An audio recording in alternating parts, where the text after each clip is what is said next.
Very well. On my punchline tonight, I will speak about the disturbing outbursts by the Chief Justice. And to illustrate why the president may be flying too close to the sun, I will take you down memory lane. In August 2010, Kenyans overwhelmingly endorsed a new constitution. That document, promulgated on the 27th of August, was the culmination of many hopes, aspirations, struggles, and hard work that cost sweat, tears, and blood. In that struggle, many wives were widowed at an early age. Children were orphaned, and many parents left mourning their sons and daughters who paid the ultimate price for our expanded democratic space.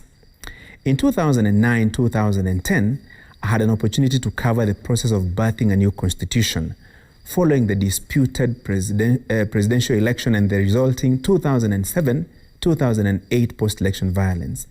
For 40 days plus, I was at the Great Rift Valley Lodge, Naivasha, where a select committee of parliament haggled over sticking issues in the draft copy that would eventually be presented to Kenyans at a referendum.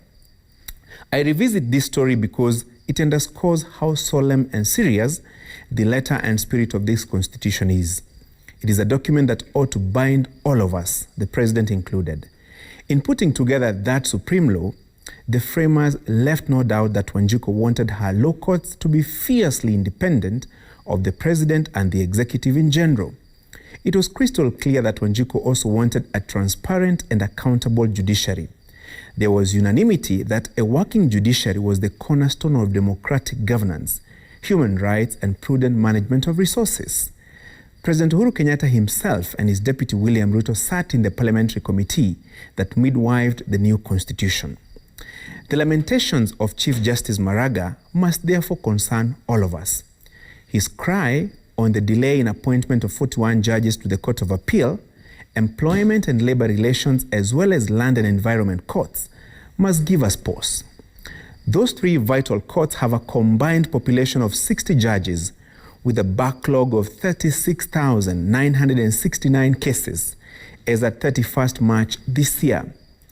And no matter how many explanations we get about the delay, the truth is there are people languishing in remands and prisons because their appeals cannot be heard in good time. There are weary litigants who have been rendered destitute as they await resolution of their land disputes. Did I hear Maraga say that if you file an land case today in Milimani, the earliest you can be heard is 2020? There are many employees who were laid off unfairly but have to suffer injustices as heads of executive and judiciary, yet again lock horns. Isn't justice delayed, justice denied? It now seems to be that the late Andrew Jackson, the 7th president of USA, must have had Kenya in mind when he said, and I quote, "All the rights secured to the citizens under the Constitution are worth nothing and a mere bubble, except guaranteed to them by an independent and virtuous judiciary." End of quote. Of course, no one is saying the judiciary as we know it today is clean. In fact, every indication suggests that a radical surgery may be needed in some courts to cut off corrupt judges. But the very Constitution has laid out elaborate steps on how to do that. This is why attempting to use corruption as an excuse to lay siege on this important institution created by the Constitution is worrying indeed. What, for instance, would have stopped a discussion between the President and the Chief Justice on the so-called integrity questions allegedly raised by the National Intelligence Service on some of the nominees? Wouldn't it have been better for the issues to be brought out in the open and dealt with at the vetting stage? Why bring them up now when in fact some of the 41 judges are actually serving in our courts as we speak?